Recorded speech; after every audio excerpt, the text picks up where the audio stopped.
Knock the dirt off the shoulders, baby.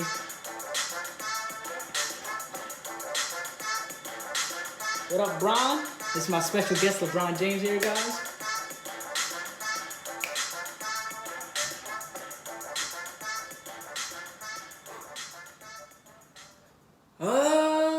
Welcome back to the Process Loading Podcast, baby. This is your boy clocking in from the 215 Tsunami Papi, bringing all the hot takes for this crazy week in basketball. So, guys, there's approximately 22 to 23 games left in this hectic, wild 2019-2020 season. But before I get into that, if you haven't subscribed to our podcast on Spotify, SoundCloud, Apple Podcasts, Google Podcasts, Stitcher, and haven't followed us on Instagram or TikTok, what the hell are you doing, man? What kind of rock have you been living under for the past year?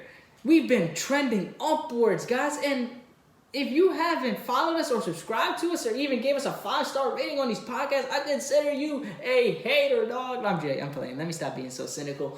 But welcome back to the Process Loading Podcast, guys. I call this episode the NBA Playoff Push episode. So, to start off today's podcast, I know there was a couple of games, NBA games that did take place, and I will touch on those a little bit later. 13 triple-doubles now for LeBron James, tying Luka Doncic for the NBA lead.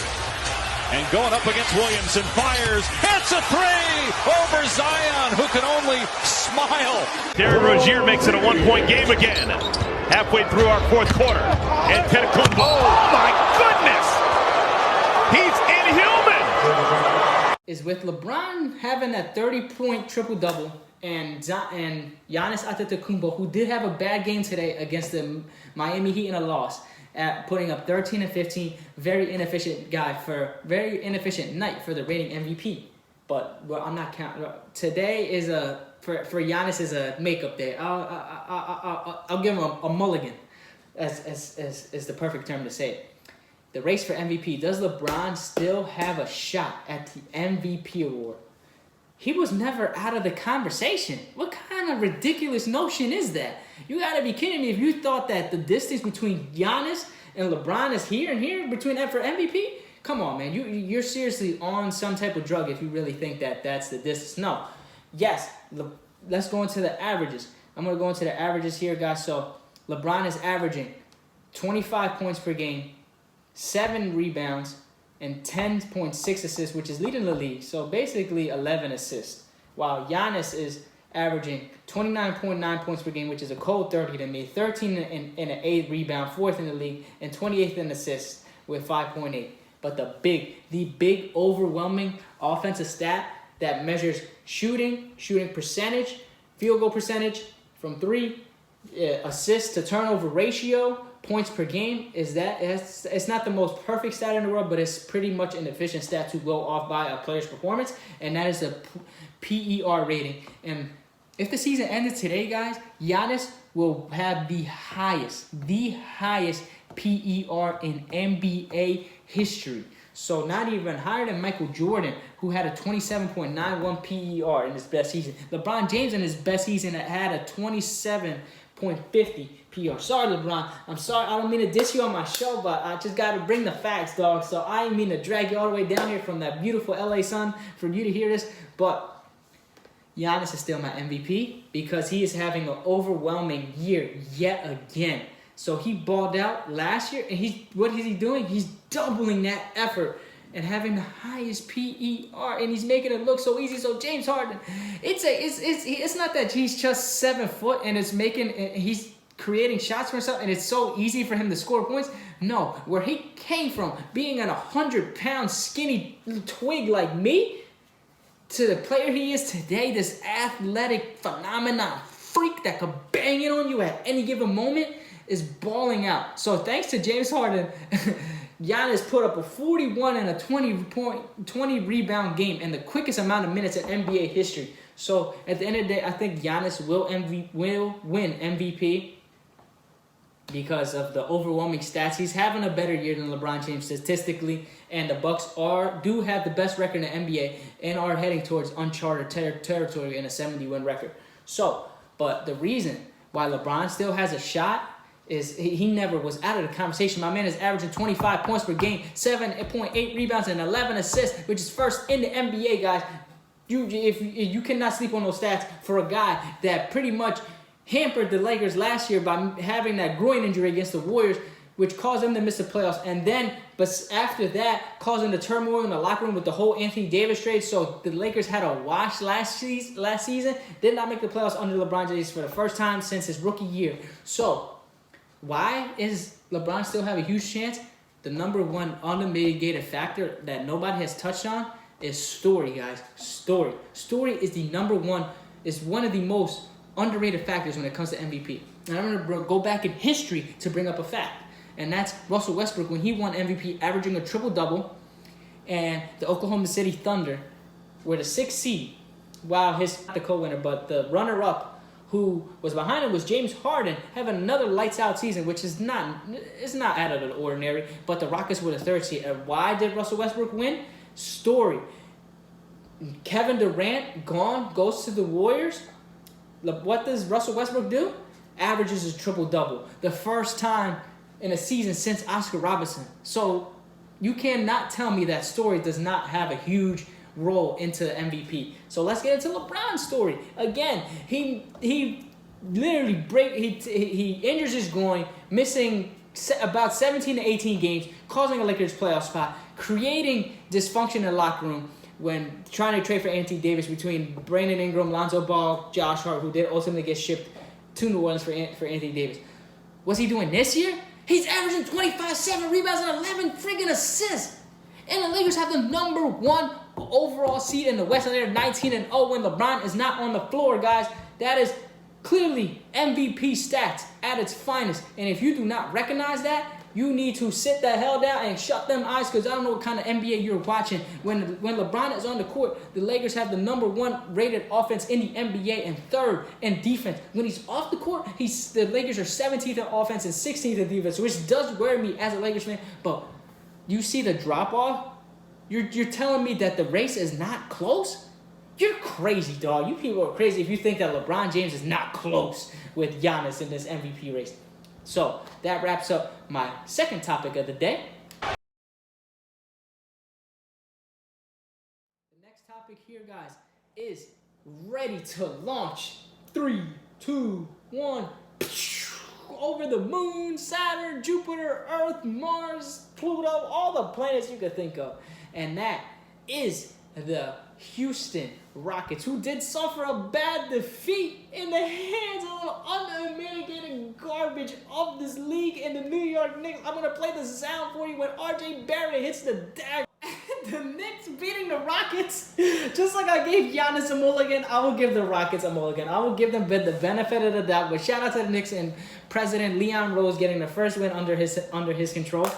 But I'm giving them a mulligan here. So I'm not counting today's bad loss. It's not even a bad loss. They lost by 2. RJ Barrett had to hit the game winner to ultimately beat the Houston Rockets. But the question here is, who is more important to the Rockets? Is it Russell Westbrook?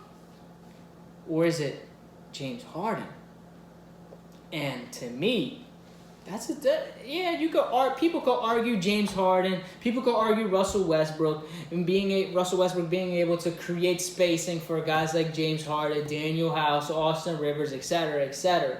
But the reason it's a trick question is because obviously to me, the most important thing to the Rockets is Mike D'Antoni and the style of this team. The reason why I say style is because with Russell Westbrook playing a point center, being able to take the ball at full court and being able to literally take bigs out of their game, out of the paint, come guard him face up, opening free space to the lane, creating passes, smart passes for guys like, again, James Harden, Daniel House, Robert Covington, Austin Rivers, etc., etc. So he's making smart passes, being able to create his own shot inside and out, and he does not have to shoot the ball so much anymore. So that is the reason why the style is so important to this team.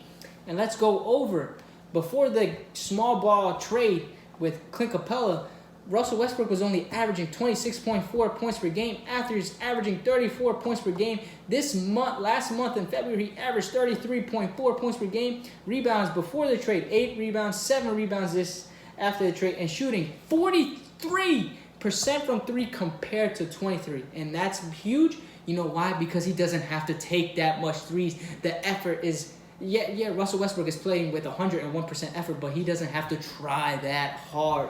So, and the reason it's the system and the style of play is because it's creating guys shots, making smart passes, being able to penetrate, and as a 6'3" center who's just as strong as a center, if not stronger.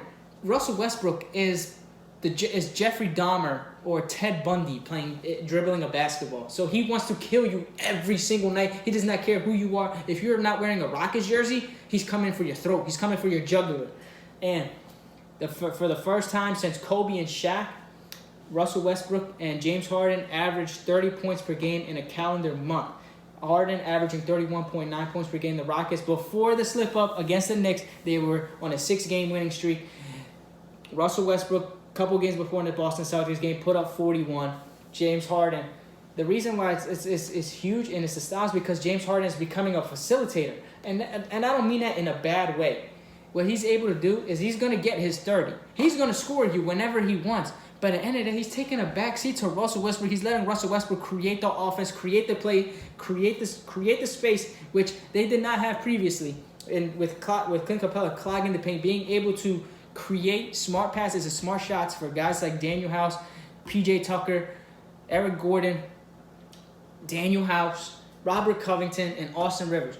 So all of those guys they feed off of Russell Westbrook's energy. And the reason why I say it's a style is because shout out to JM Daryl Morey and Coach Mike D'Antoni. This is, and I will not stress this enough, this is Russell Westbrook's greatest season of his entire career. Even better than the 3 straight triple-double average seasons. Way better than that. Because you know why? Mike D'Antoni has the ultimate point guard. Yes, he had it in Steve Nash in that system in Phoenix, which did get them to a couple Western Conference Finals, not barring a couple ejections or Ron Artest getting the game winner. Probably could have won a championship. But Steve Nash was not nearly as aggressive as Russell Westbrook. Yeah, better passer, but not nearly as aggressive, being able to literally play a point center, control the pace, the floor spacing of the entire game. So the reason why this is his best year is because in those years of Oklahoma City, he was literally chucking up shots. Yes, he was very inefficient, and his effort was superhuman, supernova. But he's trying just as hard in this Rockets team, but he's not exerting as much energy, guys. That's why this is his best season of his career. He's not exerting this much energy. Mike D'Antoni has implemented a system where Russell Westbrook could thrive. He does not have to take as many shots as he has to. He could still knock it down when he has to, and that's why he's averaging 43% from the three-point line. He doesn't have to take it that much because most of his meat is coming from the foul line or penetrating to the rim. And being able to set up guys like James Harden, and I'm not going to go over the rest because I named them multiple times. This is the best season of Russell Westbrook's career, and this is why the Rockets are a huge wild card and could potentially stop a battle of LA in the Western Conference Finals if they do secure the 2nd or 3rd seed and bump the Clippers down to the 4th seed. So that means the Lakers will end up playing the Clippers. Sorry, LeBron, you might play Kawhi Leonard a little bit earlier than you thought in the 2nd round. And guys, the system is the most important thing to the Rockets, and that's why they've been thriving this year. Besides that Knicks loss, and I'm gonna post those clips as well. And I'm just as shocked as you are. Just like if you see Chris Rock's reaction, he's like, what? The Knicks just won? But that's gonna move us into and that is the race for the 8th seed, guys, which is a very, very, very tight race between multiple teams. And it could go either way. It's the Blazers are in it. The Grizzlies are in it. The Pelicans are in it. The Kings are in it. The San Antonio Spurs are in it. So who's going to have the right to play the Lakers is in the first round matchup of the NBA playoffs? It's not the Blazers, guys, because yes, there's breaking news from Shams, who did break the news today that guard Damian Lillard will be targeting a Wednesday return, and the reason why I don't pick the Blazers is because the Blazers are 1-6 without Damian Lillard, so he's missed 5 games so far, and I think the hole is too deep to dig out of. I don't think that New Orleans is gonna hit a cold streak, and I don't think maybe the Grizzlies are gonna hit that deep of a cold streak. So to me, it's a 2-team race between the Grizzlies and between the New Orleans Pelicans. Ja Morant versus Zion. So who secures the number 8 seed? It's the Pelicans. To me, you want to know why it's the Pelicans? Because the Pelicans, first and foremost, they have the easiest remaining schedule in the NBA, and the Grizzlies have the hardest schedule in the NBA. And before that Lakers win that they didn't need, they were on a 13-game road losing streak. So they needed that win badly. And this ultimately can determine Rookie of the Year, and I'll get into later why that can. But the reason why the Pelicans are going to secure the number 8 seed is, first of all, is those ratings. LeBron versus Zion in 2 games thus far probably shattered all types of ratings records for NBA viewers. So anybody that sees Zion versus LeBron is going to be glued to their seat, just like I was. So that's going to be great for ratings, great for a guy like Adam Silver who's trying to increase ratings every single year. So why not have that story matchup? LeBron versus Zion, King versus Rookie, Beast versus Beast, Prodigy. Who doesn't want that? I want that so bad. As much as I love Ja Morant as a player, it's just so hard to pick against what the Pelicans are doing. And the reason why that's not even the reason for me. The biggest reason is they're a better team, to be honest with you. And if it wasn't for Zion, I don't know where they'd be. They were on a 13-game losing streak. They were the bottom of the NBA before Zion came in, and they have one of the most efficient offenses when he's on the court. One of the best paint scoring teams in the NBA when he's on the floor. And credit to Alvin Gentry, who is a good coach. And I don't believe in firing a guy like Alvin Gentry because he's unlocked this offense. And the perfect catalyst for this offense is Lonzo Ball, guys. And I love Lonzo Ball. I love me some Lonzo Ball. And the reason why the Pelicans are going to secure the number 8 seed is because they are the number 1 team in pace, so they're able to get up and down the floor faster. They're going to outrun you and try to outrun you every single time.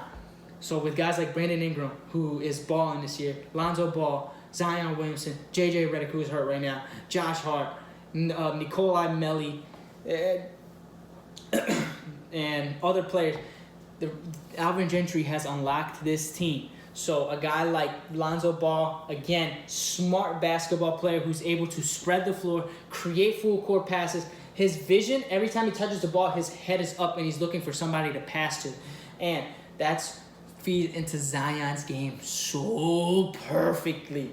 And if he's not getting set up, Brandon Ingram is going off for 30 or 20 plus, had an all-star game season this year, and they are balling out. So the reason why they will secure that 8th seed is because they are the better team, and a coach that Alvin Gentry has literally unlocked their potential in being able to explore space, create passing lanes for Zion, create paint space for Zion, create shot for guys like Josh Hart, J.J. Redick, Nikolai Melli,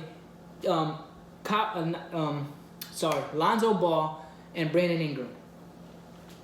So that's why they will secure the 8th seed. They have the better team and the better system that Alvin Gentry has put in place for these guys that are able to thrive offensively and defensively with a guy starting with Zion. And the reason why this could have huge implementations on the Rookie of the Year, yes, we had previous history where Joel Embiid outballed every single rookie that year, but did not play the full season, so that the NBA did not award him with the Rookie of the Year. Excuse me, guys. Clear my throat. But why can't history be broken? History is meant to be broken.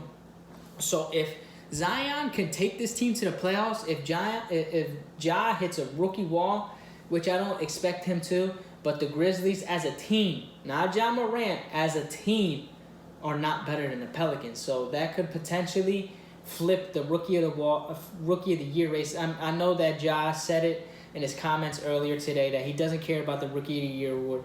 He doesn't care who it goes to. He just wants to make his team better and go to the playoffs. So perfect comments by a great young guard that is going to be huge in this NBA Cup and NBA future to come. But yes, the Pelicans will secure the number 8 seed. So guys, just stay tuned. We have 22 games left in this hectic NBA season.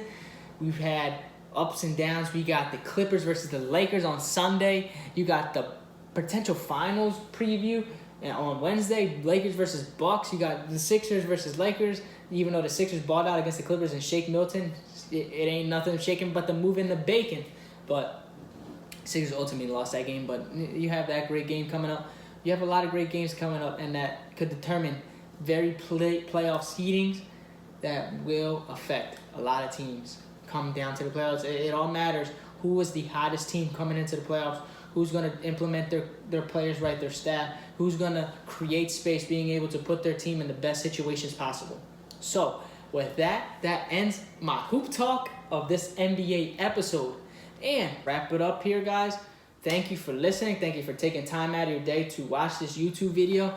Again, if you're not following our TikTok, not following our Instagram, not subscribed to our podcast on Apple Podcasts, Spotify, SoundCloud, Google Podcasts, and Stitcher, I do not know what the hell you are doing. Get your life together and subscribe and follow those following platforms because you're missing out on some dope fire content. What are you doing? Like, come on, man. Get your lives together. You gotta be kidding me. You gotta follow the hottest Philly sports podcast in the world today. So if you're not doing that, you are lacking. Again, I want to give some dap to my man, LeBron James. Thank you for coming out to my show today. I appreciate you coming all the way from California before your game against the Sixers. I appreciate you, dog. Let's see that triple-double, and let's get that W tonight. So, with all of that said, this is your boy, Tsunami Papi, signing off from the Process Loading Podcast, and good night.